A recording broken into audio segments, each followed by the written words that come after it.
Everyone, good morning. তো দেখো, সকাল সকাল কিন্তু তোমাদের একটা টিয়া পাখি দিয়ে ভিডিওটা স্টার্ট করলাম। চলো ইন্ট্রোটা দিয়ে নিই। আমি Tonni and welcome to my channel world of Tonni. তোমাদেরকে আবারও নতুন একটা ভিডিওতে নতুন দিনে অনেক অনেক ওয়েলকাম জানিয়ে ভিডিওটি শুরু করছি।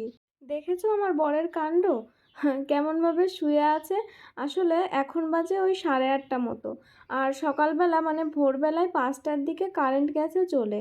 তারপর আমি একটুখানি শুয়ে থেকে থেকে 6টার দিকে আমি উঠে গেছি। আমার কাজ বাজ আশিপাশি সেরে মানে রান্নাবান্নাও কমপ্লিট হয়ে গেছে, এখন স্নান করব। তো বর এখনও ওঠেনি, ওইভাবে ওর গরম লাগছে কিন্তু বিছানা থেকে উঠবে না। আসলে ও তো রাত করে ঘুমোয়, তো ওর ঘুমটা পড়ে না সকালবেলায়। তো সেই কারণে ও 8:30 9টার দিকে ঘুম থেকে ওঠে। কিন্তু এত প্রচণ্ড গরম পড়েছে যে ও না পারছে উঠতে, না ভেঙেছে ঘুম। এবার যে ছোট পাখাটা আছে ফোনের, মানে ফোন গরম হয়ে যায় তো আইফোনগুলো এখন, তো সেই কারণে ওই পাখাটা দিয়ে ফোন ঠান্ডা করে। এখন ওর মাথা ঠান্ডা করছে ফোন ঠান্ডা করার পাখা দিয়ে, ভাবা যায়। তো যাই হোক, তোমাদেরকে তো বললামই আশিপাশি সব কাজ সারা হয়ে গেছে।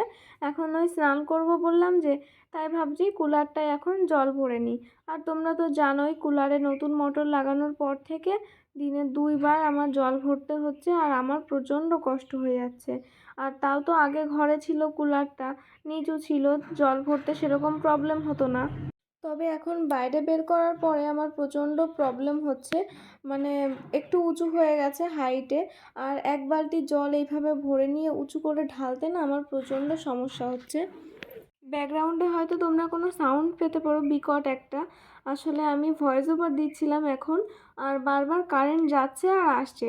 যেহেতু কুলারের পাশেই বসে আছি সে কারণে হঠাৎ করে কারেন্ট এলে দেখবে একটা বিকট আওয়াজ হয়। তো কুলারটায় ওরকম আওয়াজ করে উঠছে। তো এখন আমি উঠে সুইচটা অফ করে দিলাম। যখন ঠিকভাবে কারেন্ট আসবে, মানে আমার ভয়েস ওভার দেওয়া হয়ে যাবে, তখন আবার সুইচটা অন করে দেবো। তো দেখো আমার কিন্তু কুলারে জল ভরা হয়ে গেছে।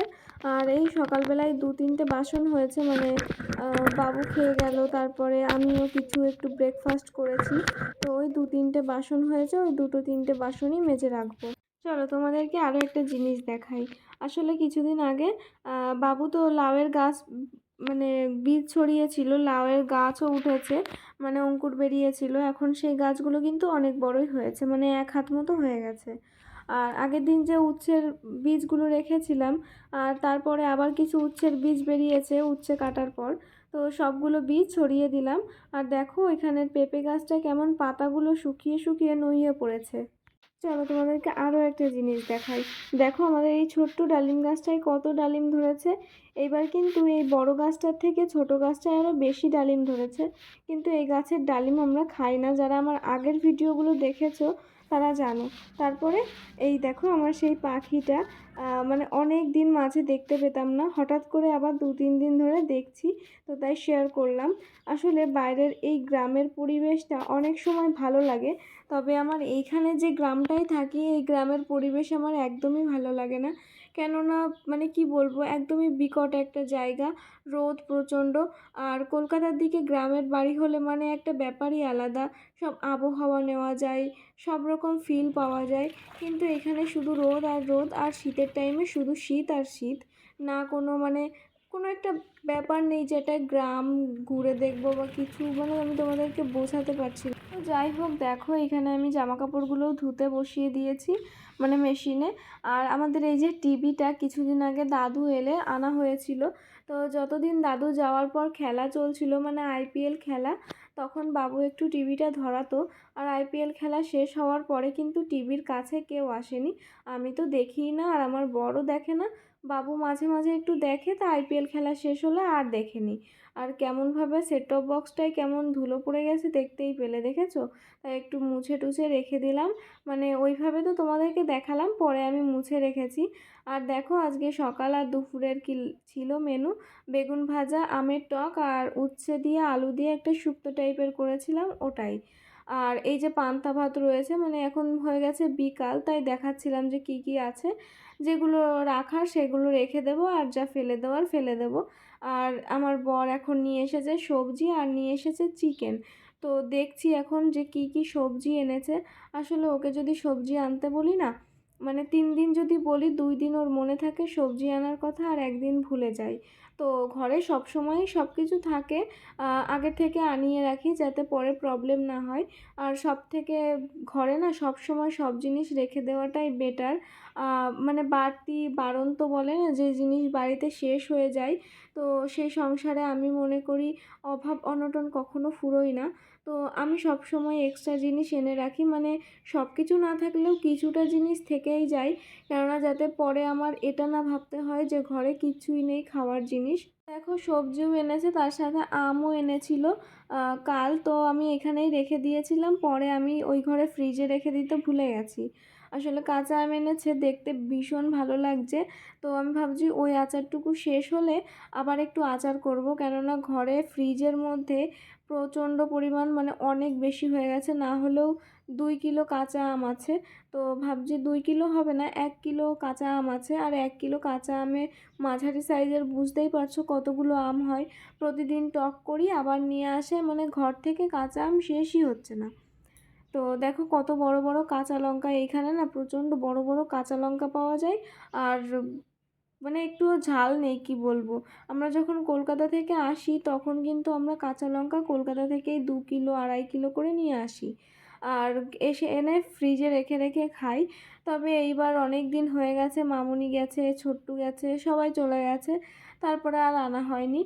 মানে এইবার আমরা যখন যাব আবার কলকাতায় তখন আবার নিয়ে আসব। আর এখন এই টুকটাকভাবে এইভাবে লঙ্কাটা চালাতে হচ্ছে। তো দেখো এটার মধ্যে হচ্ছে চিকেন। তো বর বলল 2-3 দিন হয়ে গেছে মাংস খাওয়া হয়নি, তাহলে চিকেন নিয়ে আসি। আসলে ওর একটু চিকেনটা ভালোবাসে, আর কলকাতায় গেলে এখন মাছ খায়, বিয়ের আগে মাছ খেতে পছন্দ করতো না একদমই, এখন হালকা পাতলা খাই। বলবো না যে খুব ভালো খাই, কিন্তু খাই ভালোভাবে এখন, ফেলে দেয় না, যতটা দেওয়া হয় ততটা খাই। আর যখন আমার প্রথম প্রথম বিয়ে হলো, তখন আমাদের বাড়িতে যখন যেত, মানে আমার বাবার বাড়িতে ঘুরতে, তখন ওকে খেতে দিলে না ও শুধু বলতো আমি মাছ খাই না, আমাকে মাছ দিও না। তারপর যখন কাজের সূত্রে রাজস্থানে আসা হলো, তখন থেকে মানে এখানে তো মাছ পাই না একদম, মাংস খেয়ে থাকতে হয়, ডিম সবজি এইসব খাওয়া খাওয়া হয়, সবজিও সব ধরনের সবজি পাওয়া যায় না। তো তার পরের বার যখন গেলাম, আমার মা যখন ওকে মাছ দিয়ে খেতে দিল, মানে অনেক কিছুই রান্না করেছিল, মাছ দিয়েছিল, তো তখন ওকে যতটা দেওয়া হয়েছিল তারপরে আবার একটু চেয়ে বলল কি আমাকে আরেক পিস মাছ দাও। তো আমরা খুব খুশি হয়েছিলাম, আর বিশেষ করে আমার মা খুব খুশি হয়েছিল, কেননা ওকে খেতে দিয়ে কখনো আমার মার মন ভরে না। ও সব জিনিস শুধু নষ্ট করে ফেলে দেয়, ও খায় না, মানে একটু খাবে অর্ধেকের বেশি জিনিস ফেলে দেয়, আর মা শুধু বলে কবে একটু খাওয়া শিখবে বাবা, এরকম বলে।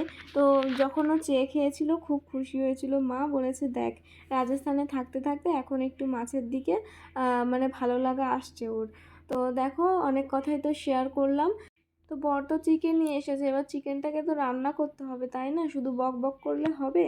তো দেখো এই অনেকগুলো রসুন নিয়ে এসেছিলো বাবু, তাই ভাবলাম ঢেলে রেখে দিই, কেননা মশলার জন্য রসুনটা ছালতে হবে। আর এই প্যাকেটে করে রেখে দিয়েছি, মনেও থাকছে না ঢেলে রাখবো। আর যদি বেশি দিন ওরকম প্যাকেটে থাকে না, গরমের কারণে ঘেমে ঘেমে নিচের দিক থেকে পচে যাবে, নষ্ট হয়ে যাবে। আর চালের বস্তা ধরে নিয়ে এসেছিলো কিছুদিন আগে, তখন না চালটা ওইরকম আমি সানের ওপরে রেখে দিয়েছিলাম, আর হালকা হয়তো নিচের দিক দিয়ে গরম ভাপ উঠে উঠে ঘেমে ঘেমে নিচের দিকে চালটা কেমন একটা হয়ে গেছে, মানে কেমনই হয়ে গেছে, ছাতু ধরা ধরা হয়ে গেছে। তো অল্পটাই নষ্ট হয়েছিল, 1 মুঠ মতো আমি ফেলে দিয়েছি। তো দেখো এখানে আমি সব কিছু রেডি করে মাংসটা রান্না শুরু করে দিয়েছি। আর আজকের মাংসটা কিন্তু জাস্ট অসাম হয়েছিল, তোমরা লাস্ট অবধি দেখলেই বুঝতে পারবে, জাস্ট কালারটা দেখবে একটুখানি।